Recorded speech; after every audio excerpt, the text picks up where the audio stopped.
तो कल जो पैराग्राफ हुआ था अंत में, उसको पढ़ के आगे बढ़ेंगे। इसमें कहा गुरुदेव ने कि ऋषि ने गंभीर स्वर में कहा, यों वाचालता से कार्य सिद्ध नहीं होता। जिन्हें तुम मानसिक दुर्बलता कहते हो, अतृप्त वासना कहते हो, वे भी तुम्हारी ही कृपा से मानव समाज के घट में वास कर गई। तुमसे मुक्त होने का सरल मार्ग बताओ।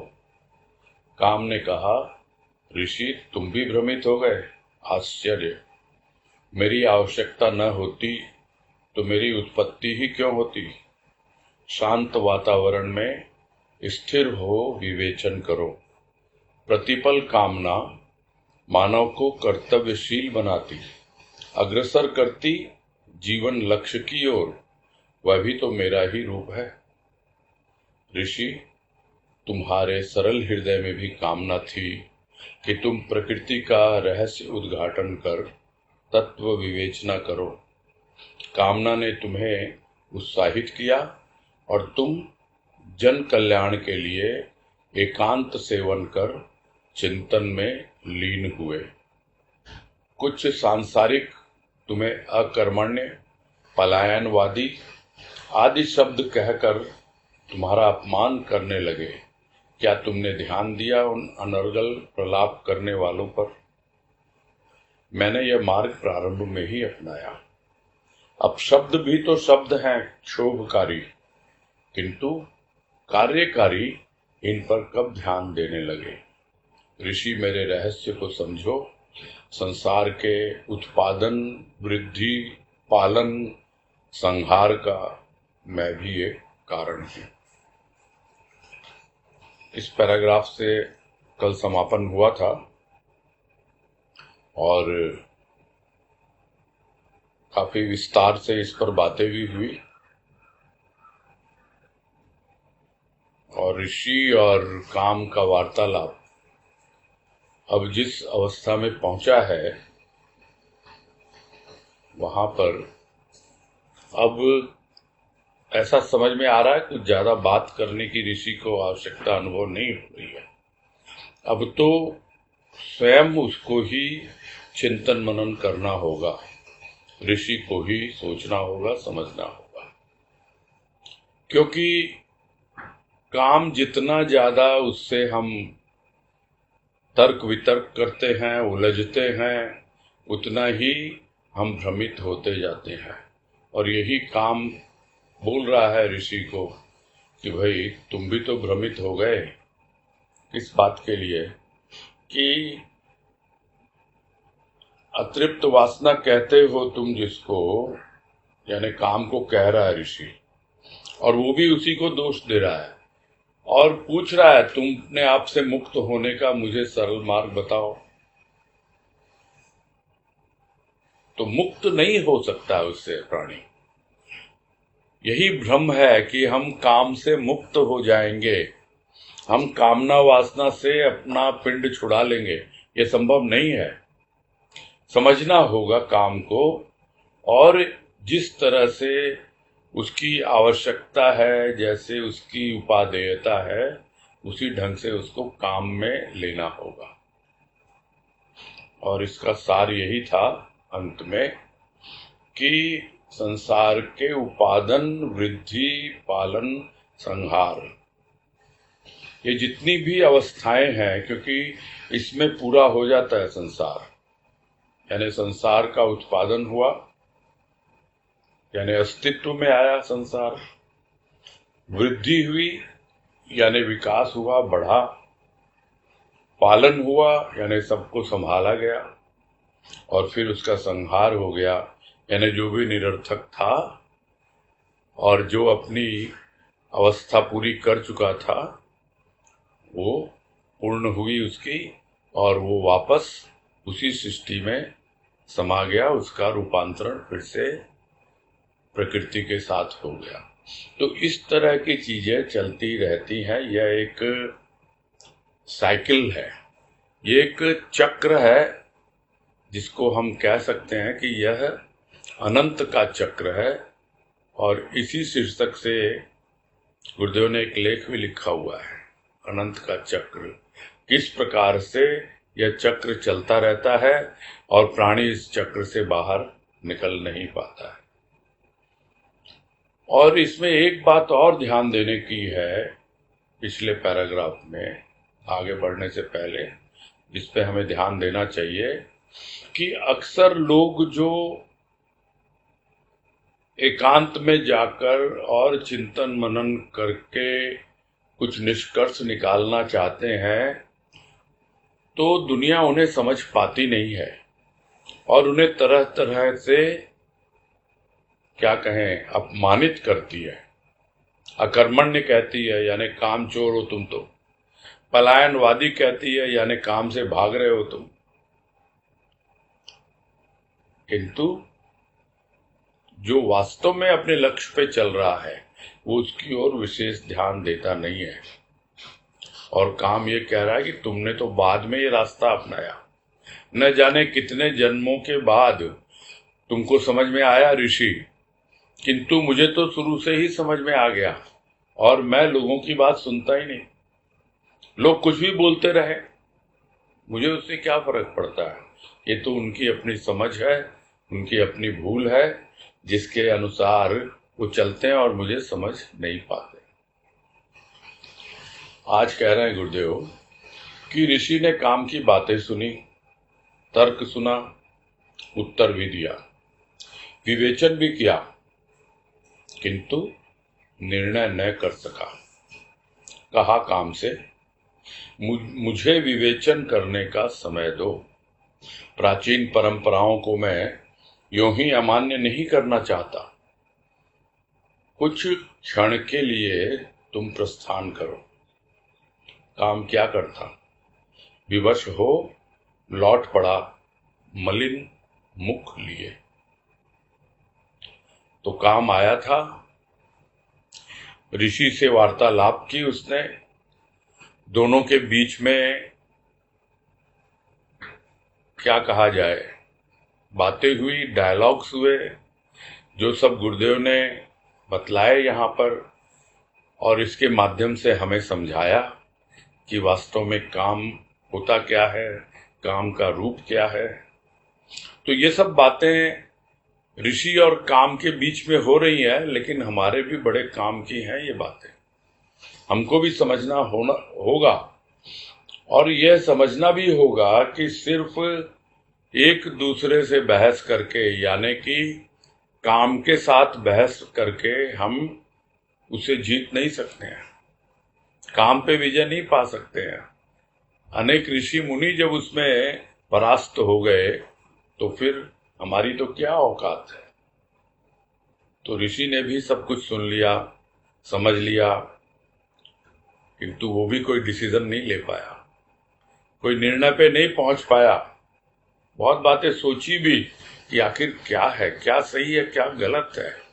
उसके लिए उसे और समय चाहिए और इसलिए काम को कहा, भाई अब मैं तुम्हारे और आर्गुमेंट्स, तुम्हारा जो कुछ भी तर्क वितर्क है, मैं और सुनना नहीं चाहता हूँ। थोड़ी देर के लिए प्रस्थान करो और मैं शांत होकर के अपने आप में चिंतन मनन करना चाहता हूँ, जो कुछ तुमने कहा और जो कुछ मेरी भावनाएं हैं। क्योंकि जो कुछ भी परंपराएं चली आ रही हैं, जिन्हें हम कहते हैं कि वो प्राचीन काल से सनातन धर्म में चली आ रही है, तो उनको क्या ऋषि इतनी जल्दी ऐसे ही दरकिनार कर देगा और काम की बातों को लेकर के एकदम से प्रभावित हो जाएगा? निर्णय तो उसका अपना है और वो निर्णय तुरंत वो नहीं कर पा रहा है। कुछ विचार करेगा, सोचेगा, विवेक का व्यवहार करके विवेचन करेगा, तब जा करके किसी निष्कर्ष पे पहुंचेगा।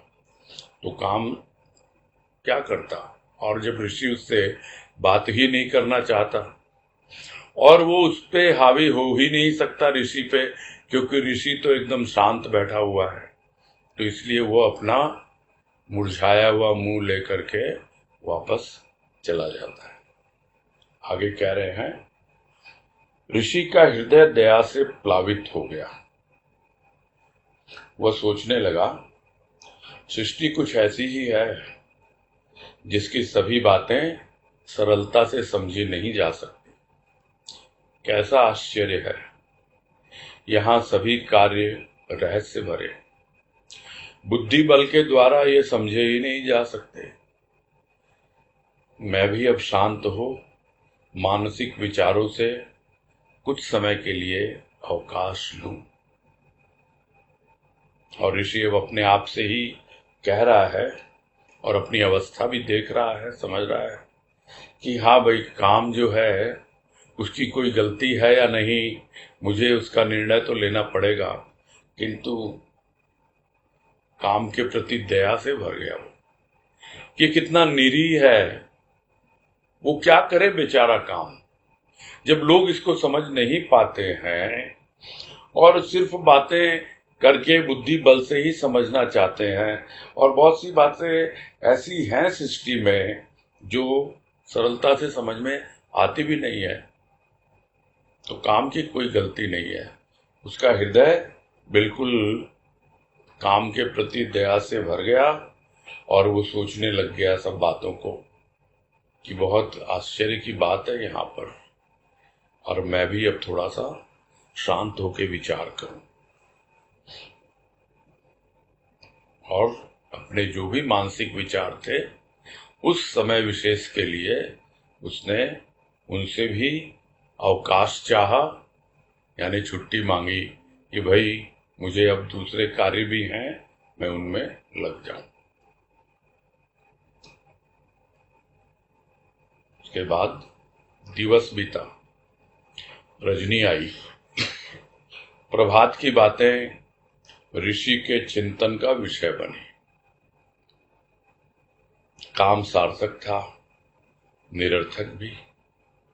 काम और कामना, काम का रूढ़ी प्रयोग क्यों किया जाए? अनेक जन्मों के संस्कारों ने अनेक रूप धारण किए। पृष्ठभूमि में काम प्रधान, शायद इसीलिए काम की निंदा। ऋषि विवेचन करने लगा, काम आया, यह भी तो साधारण जन क्या विशिष्ट व्यक्ति भी समझ नहीं पाते, फलतः शिकार बन जाते हैं काम के। उत्तेजना ही मानो इन इंद्रियों का काम है, आए और जाए अतिथि के रूप में काम, दानों के रूप में नहीं, मानव के रूप में। मन विजयी होगा, उसे अनुभव होगा कि काम आया और गया। ऐसे ही अनेक विचार ऋषि के सम्मुख उपस्थित हुए। तो क्या काम शत्रु नहीं? शत्रु या मित्र कैसे कहा जाए, प्रयोग ही प्रधान है। साधु संतों ने इस दृष्टि से संभवतः पूर्व काल में काम को न देखा हो। यह भी संभव है कि काम क्रोध को बुरा कहना ही संसार के लिए भला हो।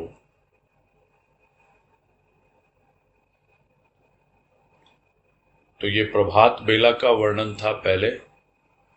अब दिवस बीत गया, यानी दिन बीत गया, अब रात आ गई है, और ऋषि जो है फिर से जो बातें हुई वो सब फिर से चिंतन कर रहा है उन पे, और यह विचार कर रहा है कि काम के दो रूप हैं, एक काम जो सार्थक है और एक काम जो निरर्थक है। और जहां काम है वहां काम के साथ कामना भी लगी हुई है। तो जो काम है उसका हम जो प्रयोग करते हैं, तो रूढ़िवादिता से, यानी कि इतने ऑर्थोडॉक्स विचारों को लेकर के, पुराने विचारों को लेकर के हम क्यों काम को एनालाइज कर रहे हैं कि उसने ऐसा कहा, फला ऋषि ने, फला मुनि ने, फला साधु महात्मा ने, यह सब हम क्यों उसको लेके विचार करते हैं? क्यों उसके लिए रूढ़िवादिता का प्रयोग किया जाए? क्यों ना हम स्वतंत्र अपने ढंग से अपने ऊपर काम के प्रयोग को होते हुए देखें और समझें कि आखिर क्या है ये। काम है क्या? तो अनेक जन्मों के संस्कारों ने अनेक रूप धारण किए हैं। तो ये एक जन्म के संस्कार तो है नहीं जो हम लेके आए हैं। अनेक अनेक जन्मों के संस्कार हैं और उन संस्कारों के अनेक अनेक रूप भी हैं। किंतु हाँ, उन सबके बैकग्राउंड में, उन सबकी पृष्ठभूमि में प्रधान तो काम ही है, जिसको लोग कहते हैं कि पूर्व जन्म में जैसे तुमने कर्म किए हैं, यानी काम किए हैं, उन कर्मों के अनुसार ही तुम्हारा यह जन्म हुआ है, उन कर्मों के अनुसार ही तुम्हारे संस्कार बने हैं। और यह जो जन्म हुआ है, जिन संस्कारों को हम लेके आए हैं, उसके पीछे काम ही प्रधान है। यह समझ में आता है प्राणी को। अब उसमें काम जो है वो दोनों तरह के हैं, सार्थक भी है, निरर्थक भी है। हमने बहुत निरर्थक काम भी किए हैं पहले, इसलिए बड़े निरर्थक संस्कार और निरर्थक वृत्तियां हमारे भीतर हैं दबी हुई। और बहुत सार्थक काम भी किए हैं और वो भी हम साथ में लेके आए हैं। किंतु इन सब के पीछे जो है काम ही प्रधान है, और शायद समझ नहीं पाते लोग, इसीलिए काम की निंदा की जाती है। तो इतनी बात से भी ऋषि को संतुष्टि नहीं हुई। वो फिर और विवेचन करने लगा, विचार करने लगा कि काम आया, यह भी तो साधारण जन समझ पाए। अरे साधारण क्या, विशिष्ट जन भी नहीं समझ पाते। काम आया, ऋषि ने तो देखा ना उस काम को आते हुए, ऋषि ने तो उससे वार्तालाप किया ना, उसने तो काम को समझने की कोशिश की ना। किंतु साधारण जन, उसका क्या दोष है? काम आया और काम को देख ही नहीं पाते, समझ ही नहीं पाते कि ये काम आया है मेरे भीतर अपना प्रभाव डालने के लिए। तो साधारण क्या, विशिष्ट व्यक्ति भी समझ नहीं पाते, जो अपने आप को विशेष समझते हैं कि मैंने तो इतनी साधना की है, मैंने तो अपने मन पे वश कर लिया है, मैं तो ये हूं, मैं तो वो हूं। ऐसे जो विशिष्ट व्यक्ति हैं, वीआईपी समझते हैं अपने आप को। यहां वीआईपी से मतलब पॉलिटिकल वीआईपी नहीं है, वेरी इंपॉर्टेंट पर्सन, यानी कि विशिष्ट समझते हैं अपने आप को, जो समाज में जिनका थोड़ा बहुत भी रुतबा है। यहां तक कि साधु समाज में भी जिनका थोड़ा बहुत रुतबा है, वो भी समझ नहीं पाते हैं और इसलिए शिकार हो जाते हैं काम के, यानी काम उन पर हावी हो जाता है। कोई किसी का शिकार हो, कब शिकार होता है? जब जो शिकार करने वाला, वो जो हिंसक पशु है, वो उससे ज्यादा बलवान हो, तब वो निरीह हो जाता है और उसका शिकार कर लिया जाता है। किंतु यहां पर वो हिंसक नहीं है, उसको आते हुए हम देख ही नहीं पाते। तो कमजोर से कमजोर भावना भी कुछ इस प्रकार से हमें आवेष्टित कर लेती है उन विचारों से, और वो वासना कुछ इस प्रकार से हमारी इंद्रियों को उत्तेजित कर देती है कि व्यक्ति समझ ही नहीं पाता कि ये हो क्या रहा है। अरे भाई, काम आए और जाए, क्या फर्क पड़ता है? अतिथि के रूप में आए, रुकने के लिए नहीं, ठहरने के लिए नहीं, अपना प्रभाव दिखाने के लिए नहीं।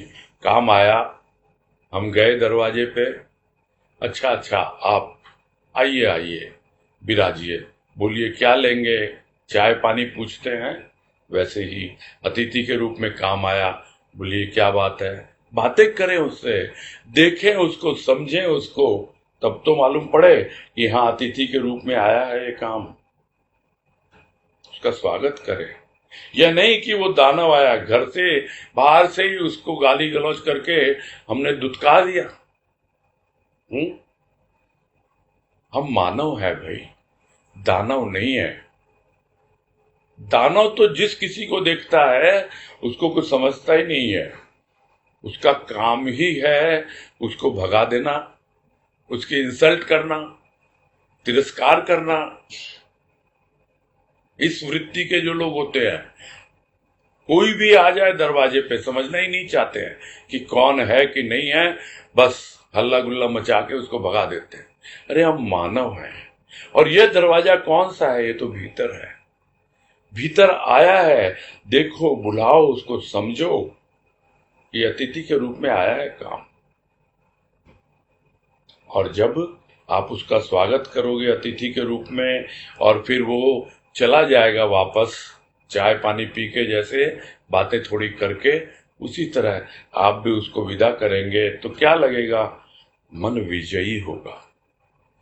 मन में एक विजय की भावना आएगी कि काम ने मुझ पर प्रभाव नहीं डाला, और उसे अनुभव होगा कि काम आया और गया, यह नहीं कि काम आया और मैं तो विवश हो गया, मेरा तो कोई वश ही नहीं चला और पूरी तरह से मैं उसी के वशीभूत हो गया, बस इतना उत्तेजित हो गया और उसके बाद में ग्लानि से भर गया, अपने आप पर अफसोस करता रहा, अरे क्या कर लिया मैंने, मैं क्या अपने आप को कंट्रोल भी नहीं कर पाया।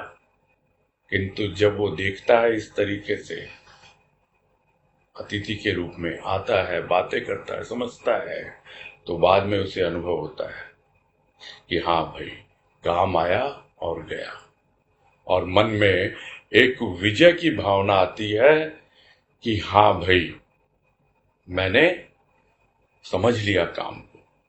तो ऐसे ही अनेक प्रकार के विचार आ रहे थे ऋषि के मन में। अब वो सोच रहा है कि क्या काम शत्रु नहीं है? फिर जैसा कि लोग बोलते आए हैं कि ये तो रिपु है, रिपु यानी शत्रु, षट रिपु कहा गया, यानी 6 शत्रु हैं ये, काम क्रोध लोभ मोह मद मत्सर। और अभी तो गुरुदेव ने काम से ही प्रारंभ किया है, तो क्या ये शत्रु नहीं है? क्या विचार कर रहा है। तो कैसे कहा जाए भाई, ये शत्रु है या मित्र है?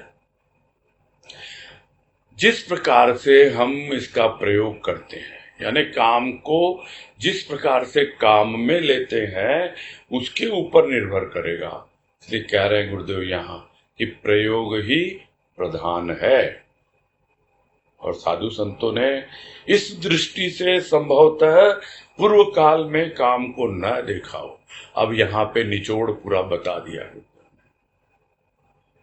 कि जिस बात का कि मैं प्राचीन परंपराओं को यूं ही अमान्य नहीं करना चाहता, बिल्कुल सही है, और मुझे समझ में आ रहा है कि हर बात में आप रूढ़िवादिता का प्रयोग क्यों कर रहे हो, क्यों इतने ऑर्थोडॉक्स बन रहे हो। आप तो अपनी दृष्टि से, अपने ढंग से सब चीजों को समझो, अपने विचारों को समझो। तब यहां पे निष्कर्ष निकाल रहे हैं कि जिन साधु संतों ने काम को दोष दिया और उनको रिपु कहा या शत्रु कहा, उन्होंने शायद इस दृष्टि से पहले कभी काम को नहीं देखा होगा जिस दृष्टि से मैं देख रहा हूं।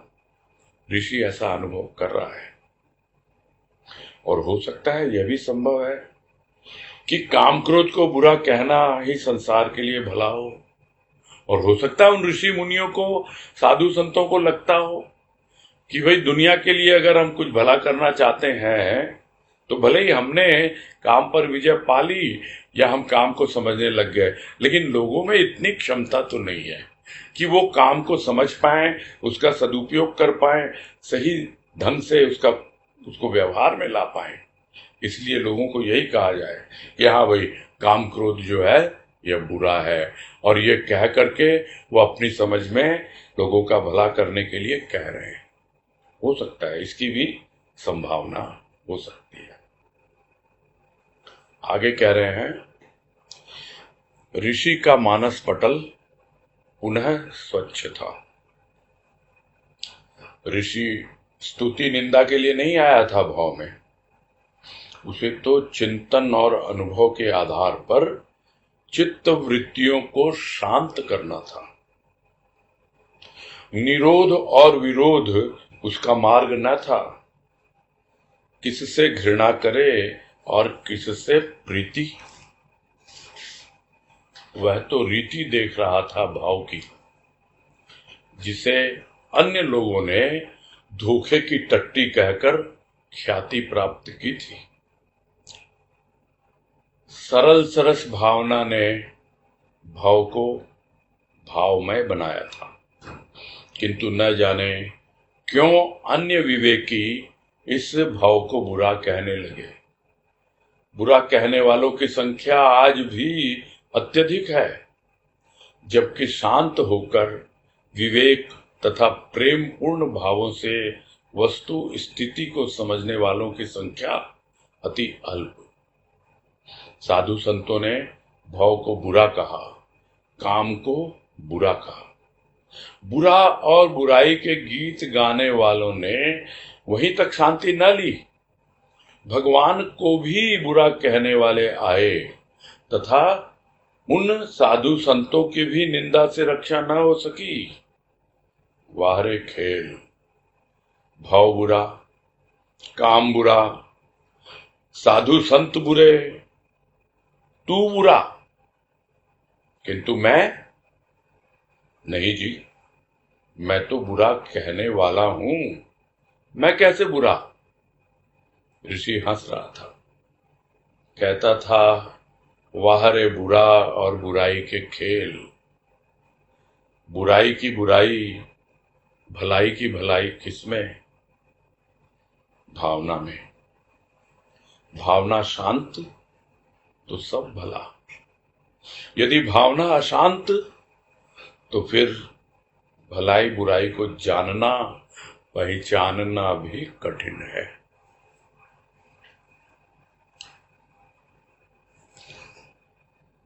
इतना सुंदर वर्णन बड़ी मुश्किल से ही मिलता है। जो गुरुदेव ने यहाँ वस्तु स्थिति को समझकर, यानी जो कुछ संसार में घटित हो रहा है, ये उस समय की बात है। और आज जैसा हमने पहले भी समझने की कोशिश की कि आज भी स्थिति उससे बदतर ही हुई हो, उससे बेहतर तो नहीं हुई है। तो हमें और ध्यानपूर्वक समझना चाहिए बातों को। तो ये बात तो पहले समझ में आ गई कि हाँ भाई, साधु संतों ने इस दृष्टि से शायद देखा ना हो काम को, और हो सकता है लोगों को काम क्रोध से बचाने के लिए, उनकी भलाई के लिए ही काम क्रोध को बुरा कहना शुरू कर दिया हो। फिर विचार करने लगा ऋषि, फिर से उसका मानस पटल जो है, यानी भीतर का जो जहां पे चिंतन मनन चल रहा है, वो बिल्कुल स्वच्छ था, निर्मल था, किसी की भी पक्षपाती नहीं थी उसकी भावना। निष्पक्ष होकर वो चिंतन मनन कर रहा है। न तो वो किसी की निंदा करना चाहता है, न किसी की प्रशंसा करना चाहता है। वो स्तुति निंदा के लिए नहीं आया था भाव में, उसे मालूम है वो संसार में क्यों आया, सब कुछ देखने सुनने और समझने के लिए, और उसके बाद जो उसका अनुभव है उस अनुभव को लोगों तक पहुंचाने के लिए। यह पता है गुरुदेव को कि किस लिए वो संसार में आए हैं, निंदा स्तुति के लिए नहीं आए हैं। इसलिए कितनी बार उन्होंने कहा होगा कि हम किसी का खंडन मंडन करने नहीं आए हैं। न जाने कितनी बार कहा होगा कि हम किसी की आलोचना नहीं करते, हम किसी की बड़ाई भी नहीं करते, हम तो अपने आप को समझते हैं। और यहां भी यही कह रहे हैं कि ऋषि आया किस लिए, उसे तो चिंतन करना था और अपने अनुभव के आधार पर अपनी चित्त वृत्तियों को शांत करना था। चित्त वृत्तियों को शांत करना था, ये बहुत ही महत्वपूर्ण बात है, क्योंकि अक्सर यह कहा जाता है कि चित्त वृत्तियों का निरोध करो। निरोध करो यानी कि उसको रोको, उसको दबाओ, और या फिर विरोध करो, यानी उसके अपोजिशन में खड़े हो जाओ कि ये चित्त वृत्तियां जो हैं, इन्होंने ही तुम्हें बर्बाद करके रखा है, यही तुम्हें आगे बढ़ने नहीं देती हैं। उनके विरुद्ध खड़े हो जाओ, आप उनको अपना शत्रु समझने लगो। तो न तो उनको शत्रु समझना है और न ही उनको दबाना है, उनको रोकना है, बल्कि शांत होकर उनका अवलोकन करते हुए पूरी तरह से वो चित्त वृत्तियां समझ में आ जाएं। इसलिए यह ऋषि आया, समझ पा रहा है वो कि मैं तो इसलिए इस भाव में आया हूं। निरोध और अवरोध उसका मार्ग नहीं था। तो अब किससे घृणा करे और किससे प्रीति करे? कौन सा विचार है, कौन सा भाव है, कौन से व्यक्ति हैं, कौन सा समाज है, कौन सा धर्म है, कौन सी क्या बात है, किसको तो वो प्रेम करे और किसको घृणा करे? सबको सम दृष्टि से देखना और देख करके शांत होकर समझना। तो जब तक प्राणी की स्वयं की चित्त वृत्तियां शांत नहीं होंगी तब तक वो निष्पक्ष हो ही नहीं सकता है। वो हो सकता है किसी से प्रेम करे, किसी से घृणा करे। वो इसलिए नहीं आया था ऋषि। वो तो देख रहा था इस संसार की क्या रीति है, कैसे लोग जी रहे हैं, कैसे कर रहे हैं। और जो थोड़े बहुत विशिष्ट जन हो गए हैं, लोग जिनको पूछने लग गए हैं, वैसे लोग भी इस संसार को धोखे की टट्टी कह रहे हैं। यानी भाई यहाँ पे तो सिर्फ धोखा ही धोखा है, इसके अलावा कुछ नहीं है यहाँ पर। और ये सब कह के ही वो प्रसिद्धि पा रहे हैं, इसीलिए वो विशिष्ट हो गए हैं और इतना नाम हो रहा है। बस दूसरे की बुराई करते रहो और अपने आप को देखो नहीं, समझो नहीं, और लोग तुम्हें बहुत मानेंगे, पहचानेंगे और तुम्हारी ख्याति दूर दूर तक होगी। वो इसलिए नहीं आया था ऋषि। एक वाणी में कहा गुरुदेव ने कि ख्याति खा जाती, यानी जो ख्याति के पीछे लग जाता है वो उसका भाव न जाने कहां चला जाता है। जो कुछ भी उसकी कमाई है वो सब की सब कमाई वो ख्याति में झोंक देता है और सब कुछ उसका वो खा जाती है। उसके पास कुछ नहीं बचता।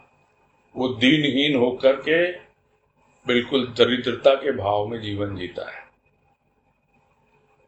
तो ख्याति प्राप्त करने के लिए ही लोग इस तरह की रीति नीति अपना के जीते हैं। सरस सरस भावना ने भाव को भाव में बनाया था। किसने बनाया था? जिसकी भावना सरल हो, सरस हो, तो यह भाव जो है ये भाव में ही उसको प्रतीत होता है। और वही गुरुदेव को प्रतीत हो रहा है और वो कह रहे हैं इस भावना ने ही इस भाव को बनाया था। भावमय, पूरी तरह भावमय था, किंतु न जाने क्यों दूसरे लोग जो अपने आप को बहुत बुद्धिमान कहते हैं इस संसार को भला बुरा कहने लगे। बल्कि बुरा कहने वालों की संख्या ही अत्यधिक है।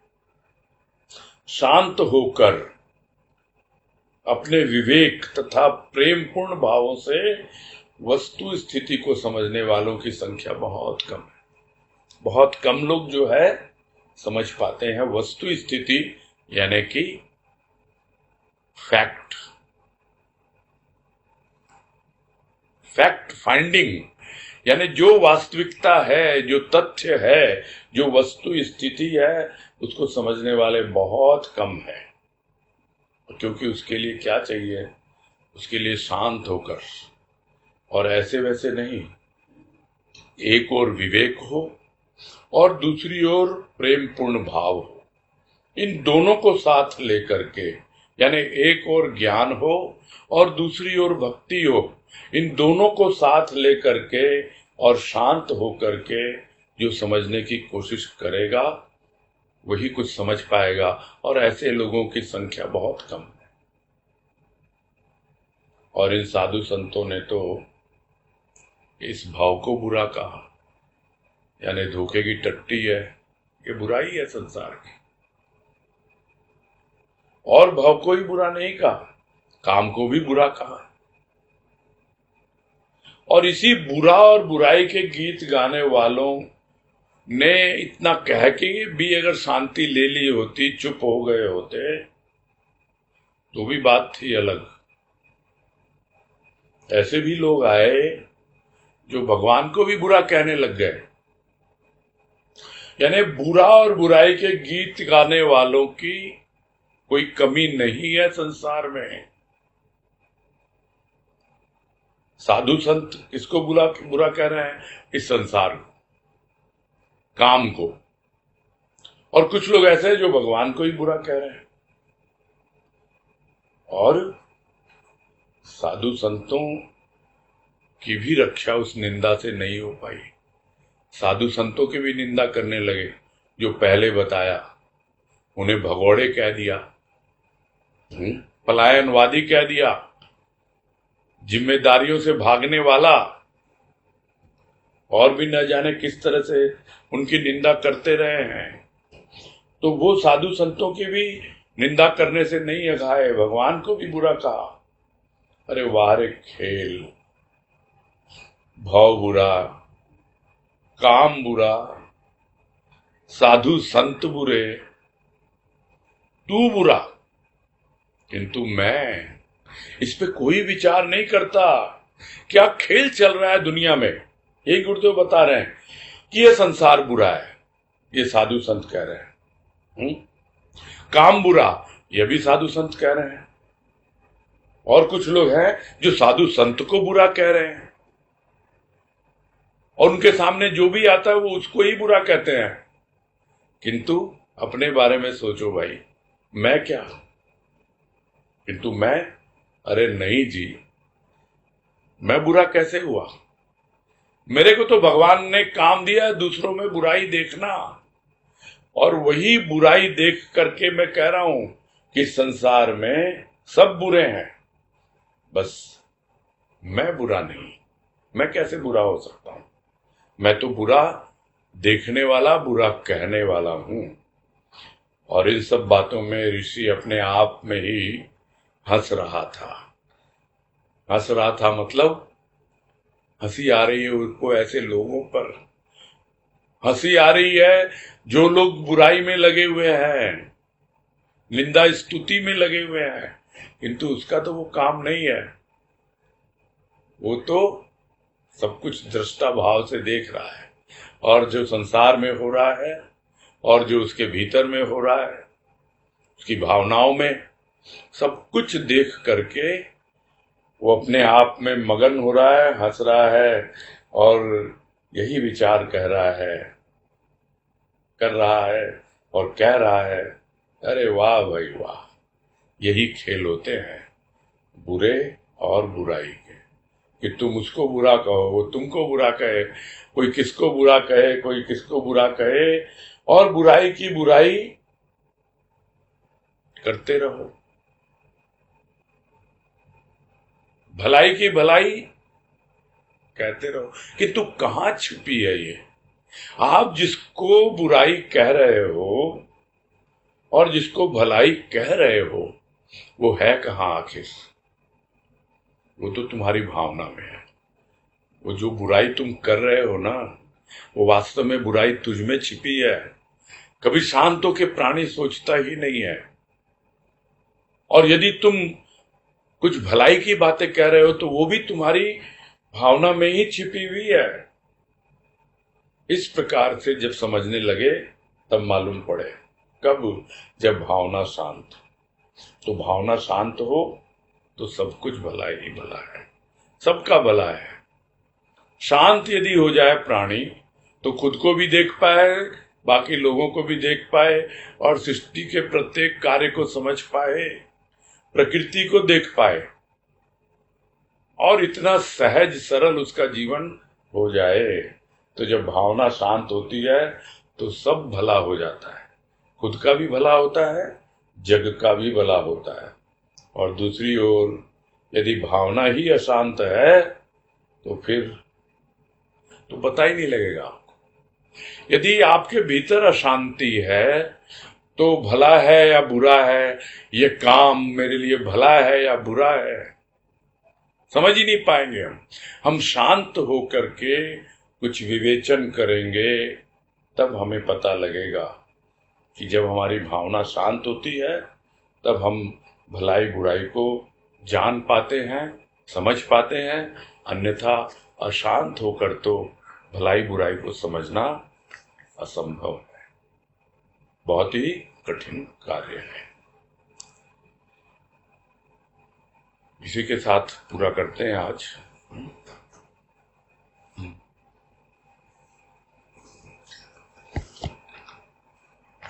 हाँ बोलिए।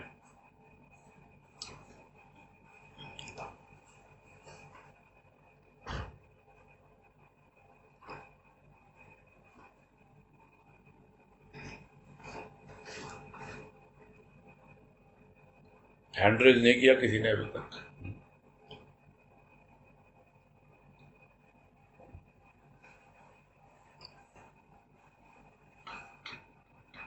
बिना तोदी।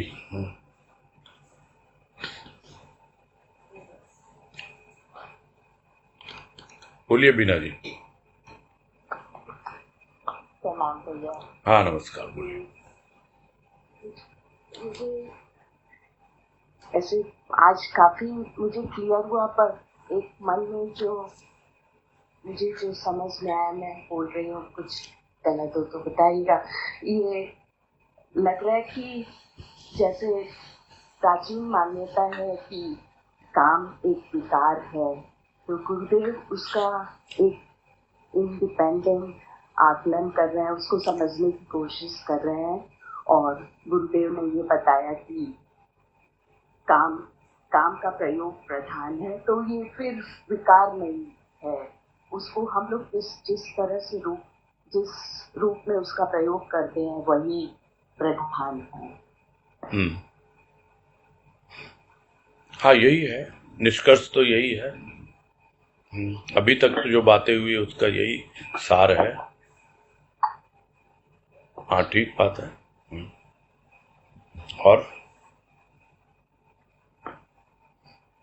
और कोई बात है? तो सॉरी, तो फिर ये विकार, उसको विकार मानना एक प्राचीन मान्यता है, अपने को समझ के काम उसको आकलन करें। हाँ ठीक बात।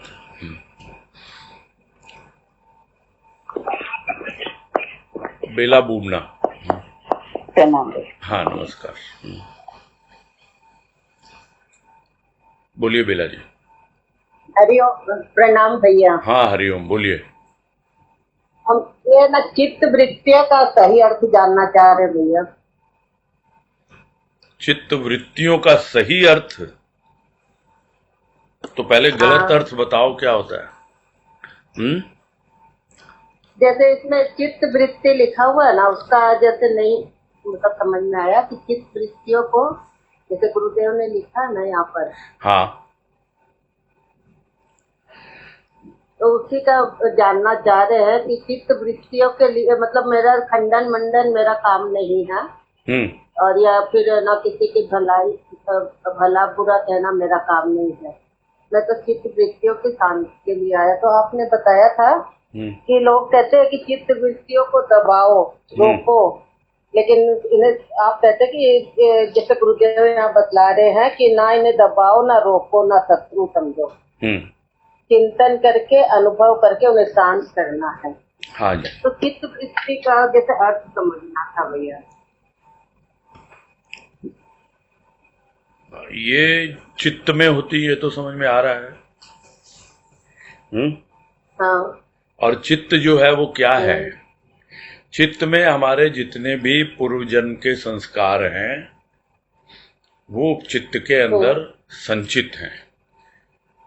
वो संस्कार जो है उनको तो फिर भी आप एक क्या कहें ब्रॉड वे में क्लासिफाई कर सकते हो कि इसके संस्कार ऐसे हैं, इसके संस्कार ऐसे हैं, किंतु कि जिसके अच्छे संस्कार भी होते हैं उसकी भी चित्त वृत्तियां पता नहीं कहाँ क्या दबी हुई होती हैं, अंदर में होती हैं। और वो जब प्रकट होती हैं तो मालूम पड़ता नहीं है कि ये इतना धार्मिक टाइप का व्यक्ति था और अचानक इसने ये क्या कर दिया। तो जब तक शांत हम नहीं करेंगे चित्त वृत्तियों को, तब तक हम उसको समझ नहीं पाएंगे। तो निरोध कहा जाता है। अब किसी का नाम लेके बोलना उचित है या नहीं पता नहीं, किंतु ये जो अष्टांग योग आता है उसमें बहुत प्रमुखता से कहा जाता है कि चित्त वृत्ति का निरोध करो। तो निरोध नहीं करना, निरोध माने रोकना होता है, रोकना नहीं है उनको आने दो, उनको सामने आने दो, उनको समझो और उसके बाद में उनको शांत करो। जिस तरह काम के लिए कहा कि काम भी एक प्रकार की चित्त वृत्ति है, जो कुछ भी संस्कार लेके हम आए हैं उन सब के पीछे काम ही प्रधान है, यह भी बतलाया है। और वो हमारे चित्त में जो काम है वो अलग अलग वृत्तियों के रूप में दबे हुए हैं। यानी काम अपने आप में एक ब्रॉड भावना है, बहुत व्यापक भावना है, किंतु वो काम के अनेकों रूप हैं, वो छोटी छोटी वृत्तियां होती हैं। वो जो छोटी छोटी वृत्तियां होती हैं वो कब प्रकट हो जाती हैं वो हमको पता नहीं लगता है। इसलिए जब तक हम शांत होकर के अवलोकन नहीं करेंगे, और उस साधारण प्राणी के लिए तो अपने विचारों का अवलोकन करना ही मुश्किल हो जाता है। ये इसका एक बहुत सिस्टम है। मतलब अब मैं क्या बताऊं, कहीं पढ़ा तो मैंने नहीं है, लेकिन गुरुदेव की कृपा से जो मैंने एनालाइज किया है या विश्लेषण किया या समझा है, ये वृत्तियां ही हैं जो हमको किसी कार्य में प्रवृत्त करती हैं। यानी वृत्ति से प्रवृत्ति बनती है, और जब हम वो कार्य करते हैं यानी कि वो प्रवृत्त होते हैं हम उसमें, वो कार्य करते करते ही प्रवृत्ति से हमारी प्रकृति बनती है, यानी हमारा नेचर वैसा ही हो जाता है। और जिस प्रकार से जैसे प्रकृति हमारी होती है उसी की आवृत्ति होती रहती है, यानी जैसा हमारा स्वभाव होता है, नेचर होता है, हम उसी को दोहराते रहते हैं। और वो आवृत्ति से जब तक आप बाहर नहीं निकलोगे, जो बात आई चक्र से, वो चक्र क्या है, आवृत्ति है। उस आवृत्ति से जब तक बाहर नहीं निकलोगे तब तक निवृत्ति की ओर नहीं बढ़ोगे। तो ये एक सीक्वेंस है, यानी वृत्ति से प्रवृत्ति, प्रवृत्ति से प्रकृति, प्रकृति में आवृत्ति है, और आवृत्ति से बाहर जब निकलेंगे तब निवृत्ति की ओर आगे जाएंगे। तो ये एक बहुत ब्रॉड टॉपिक है ना। तो संक्षेप में हम इतना ही समझें कि ये चित्त वृत्तियां जो है हमारे चित्त में पूर्व जन्म के जो संस्कार हैं वो दबे हुए हैं, उन्हीं का विभिन्न रूप है, जो छोटी छोटी चीजें प्रकट होती हैं हमारे सामने, अनजाने में ही प्रकट हो जाती हैं। उसी में हम लोग बार बार आवृत होते हैं और उससे निवृत्त नहीं हो पाते हैं। हाँ जी, हाँ हाँ जी, बार बार वही चीजें हमारे सम्मुख आती रहती है। हाँ जी, हमारी प्रकृति बन जाती है। हाँ जी, ठीक है। हाँ हाँ हाँ भैया, हाँ हरिओम। हाँ जी, राजकला लड्ढा।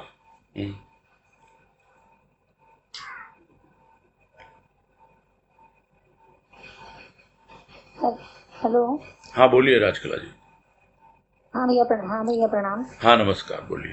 भाई जो आपने कभी यहाँ पे कहा कि प्राचीन परंपराओं को, हम लोग तो बहुत सी प्राचीन परंपराओं को मान के चलते हैं, तो क्या प्राचीन परंपराओं को मान के नहीं चलना चाहिए, उस पर चिंतन करना चाहिए? मतलब विवेचन करने की जो बात कही है, हम लोग बहुत कुछ प्राचीन परंपराओं को पकड़ करके जीवन जीते हैं। हाँ, बड़ों ने आप देखो समझाया है, तो आपके उसी के अनुसार अपना जीवन जी रहे हैं। नहीं, आपके कितने काम की है नहीं है वो देखना है। जो आपके लिए काम की है वो तो आप मानो, उसको बुराई क्या है। किंतु यदि काम की नहीं है, निरर्थक है, और हम उनको बिना बात का एक तरह से उसका बोझ ढो रहे हैं अपने मन के ऊपर में कि नहीं मैं तो मानता नहीं, क्या करें, वो जो है बड़े लोग नाराज हो जाते हैं, ये ऐसे हो जाता है, वो वैसे हो जाता है, तरह तरह की बातें हम कहते हैं। ठीक है, जितना संभव है आप खुद विचार करिए। यहाँ पे यही बोल रहे हैं कि जब तक आप विचार नहीं करेंगे, और उसका उदाहरण यही दिया गुरुदेव ने कि प्राचीन काल में जो भी हुए थे साधु महात्मा वगैरह, उन लोगों ने काम क्रोध को बुरा कहा और लोग विचार करते ही नहीं, बस बुरा मान के ही चलते हैं और उसी ढर्रे पे चले आ रहे हैं। किंतु गुरुदेव उस पर चिंतन मनन कर रहे हैं कि अगर वो चाहते तो वो भी मान के ही चलते, लेकिन नहीं, उन्होंने अपना स्वतंत्र चिंतन किया उसके ऊपर में, और चिंतन किया तब उन्होंने निष्कर्ष भी निकाला, और वो हमारे सामने हम पढ़ रहे हैं अभी, और उससे हम भी अवगत हो रहे हैं। तो ये तो निर्भर करता है कि हम क्या उसी ढर्रे पे चलना चाहते हैं, हम क्या उन्हीं रूढ़िवादिताओं को, उन्हीं परंपराओं में उलझे रहना चाहते हैं, या कुछ हमारी सोच में कुछ नयापन है, या कुछ हम अलग सोच कर सकते हैं।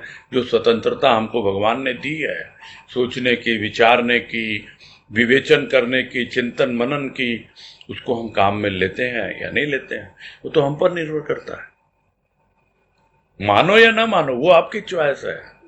हाँ, वो जरूरी नहीं है कि मत मानो, और जरूरी नहीं है कि मानो ही मानो। आप विचार करिए आपके लिए क्या उपयुक्त है और क्या अनुपयुक्त है, को काम की कोई है या बेकार की है, सब वो आपको समझना है ना। हाँ, मधु डाल। आपने कहा प्रवृत्ति के लिए, हाँ, जब भी बात रही थी प्रवृत्ति के बारे में, हाँ हाँ, तो प्रवृत्ति जो हमारी जागरूक होती है, तो मतलब इसके प्रति क्या, मतलब इसका भी विवेचन करना चाहिए। देखो, वृत्तियों से हम प्रवृत्त होते बनती हैं, हमारी प्रवृत्ति, हम किसी काम में जब प्रवृत्त होते हैं, हाँ, तो वो हमारी वृत्तियां होती हैं और कुछ नहीं होता है।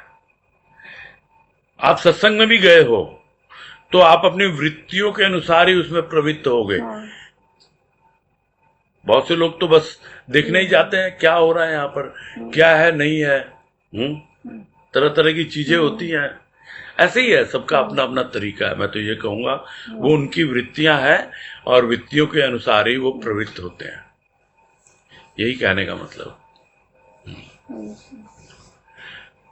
हाँ, नेक्स्ट है मधु डाल में। हाँ, हरिओम। मधु डाल मिया। प्रणाम भैया। हाँ, नमस्कार, बोलिए।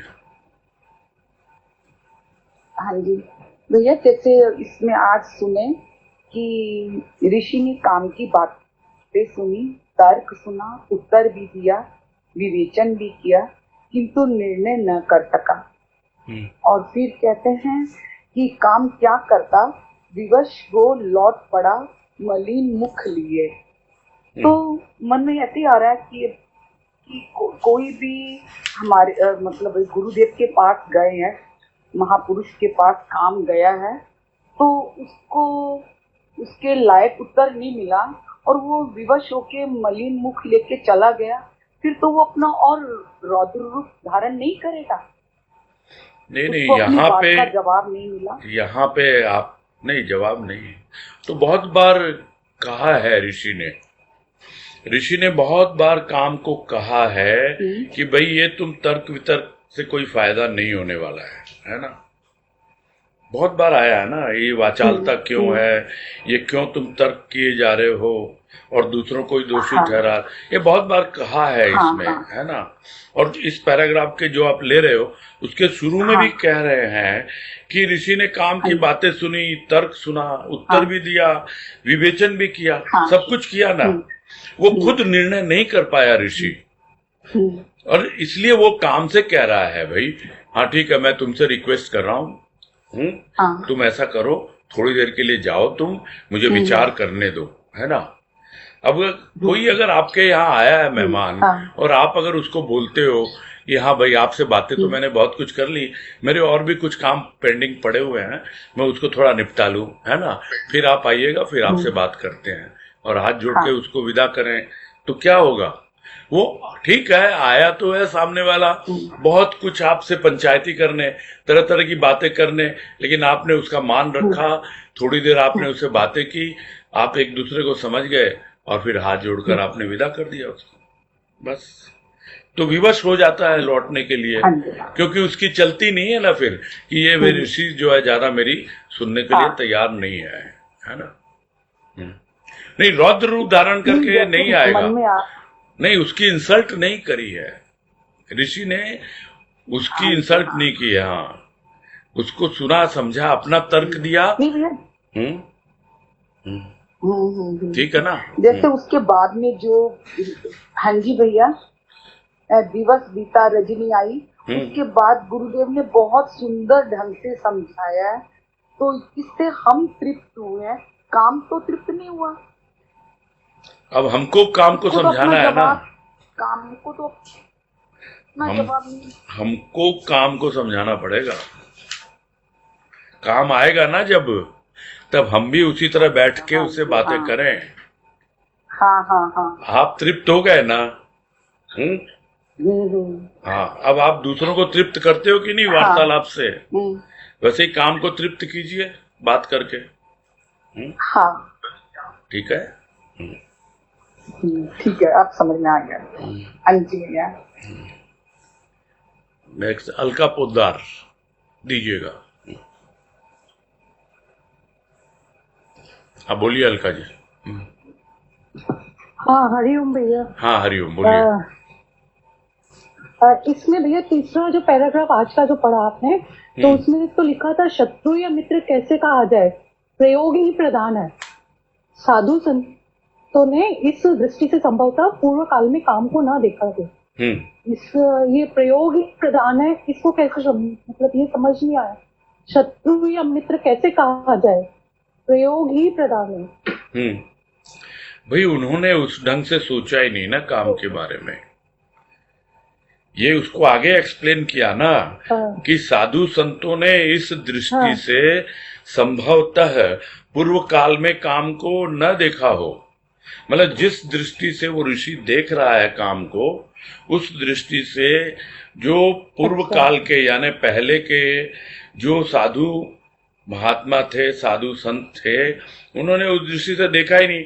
वो तो हमेशा काम को शत्रु ही समझते रहे।